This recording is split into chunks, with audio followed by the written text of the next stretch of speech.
Okay, welcome back. So this is part 3 of the lecture from Paleolithic to Neolithic art. And when we last left off, we were talking about the Neolithic period and the Neolithic cultures. And probably that's maybe the first point I want to make, which is um, it's easy sometimes for us to think of these, because our evidence of these people is so small, it's easy to think of them as one culture, right? Like the Paleolithic is one culture. But the Paleolithic period, just the upper Paleolithic period in Europe from about 45 or 50,000 BCE to about 16 or 15,000 BCE, that is a 20,000 year, no more than that, 30,000 year span of history. And these were people who were quite isolated from each other, most likely.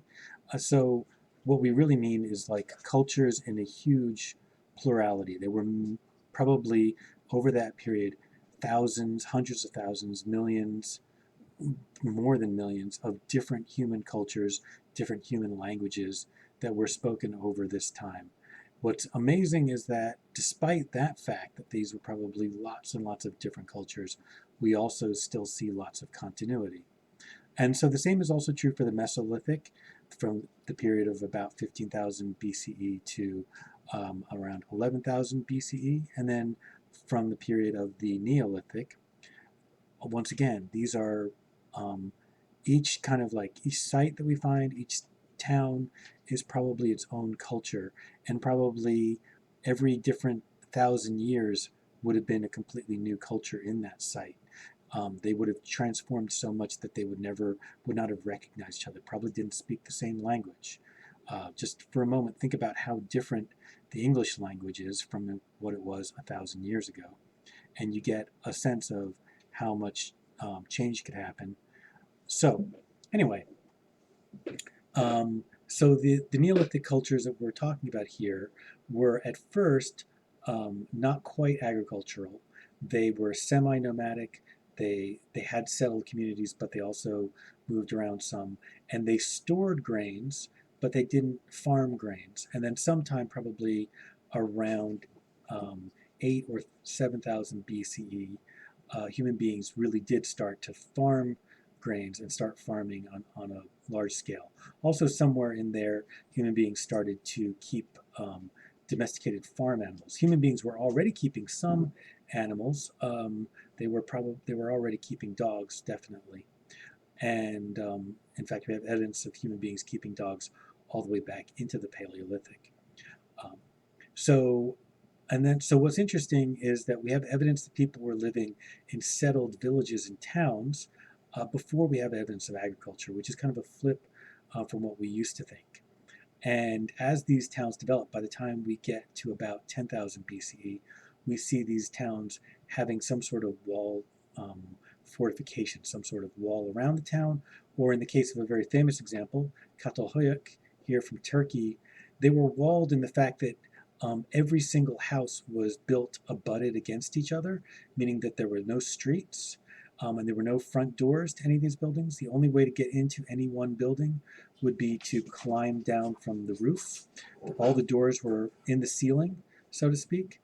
And what this meant was that it was, in its way, a kind of fortification, meaning that if some other group came and tried to attack this village, they'd have to conquer it, room by room. But we have other examples of walled cities, or not cities, but walled towns. Um, so once again, the Neolithic starts possibly as early as 11,000 BCE, maybe 10,000 BCE, and we'll talk a little bit more about that date when we get to the end of the Neolithic lecture.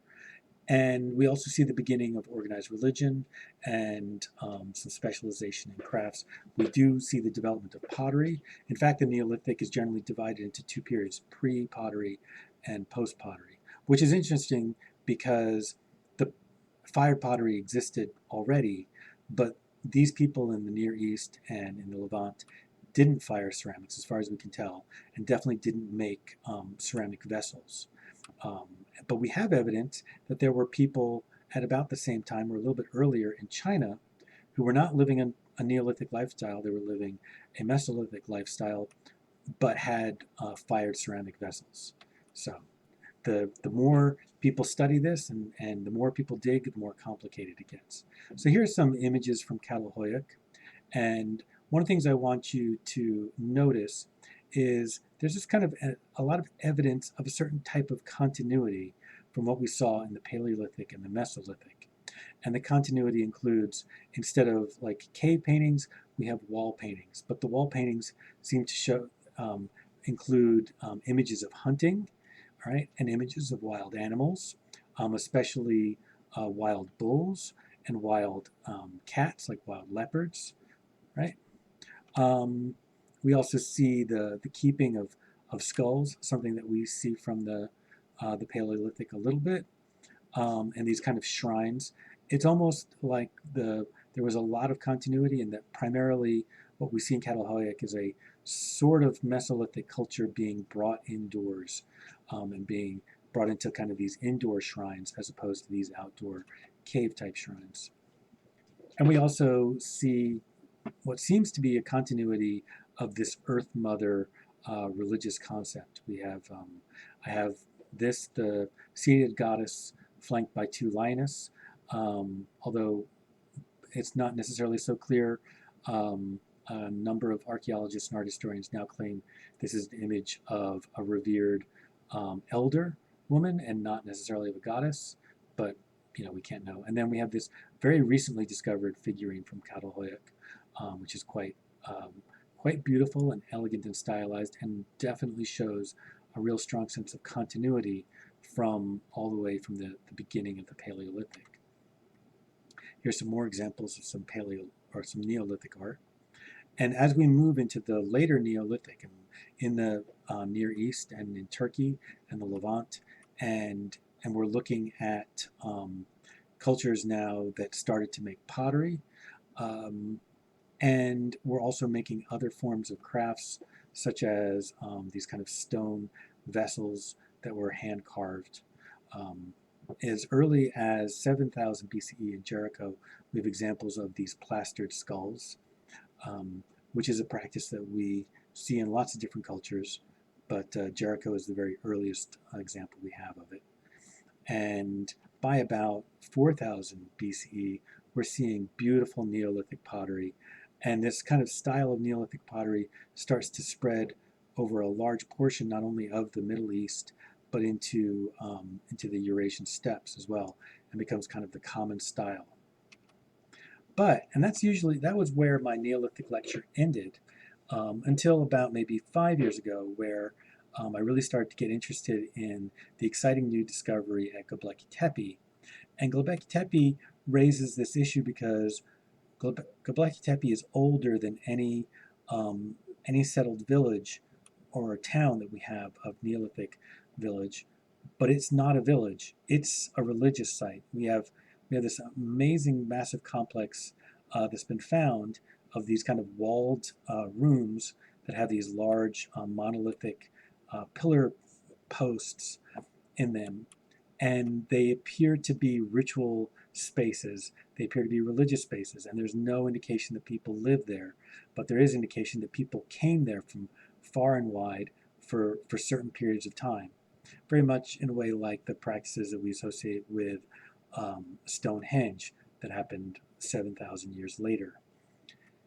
And so, we're getting close to the end.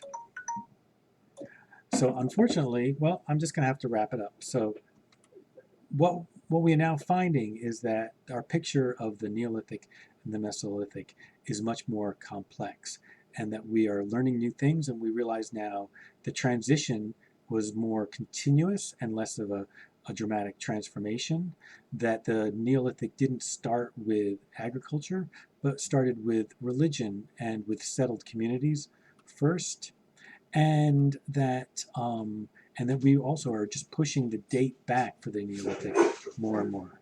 Okay, that is the end. That's the end of part 3 and the end of all the lecture Paleolithic to Neolithic. Thanks.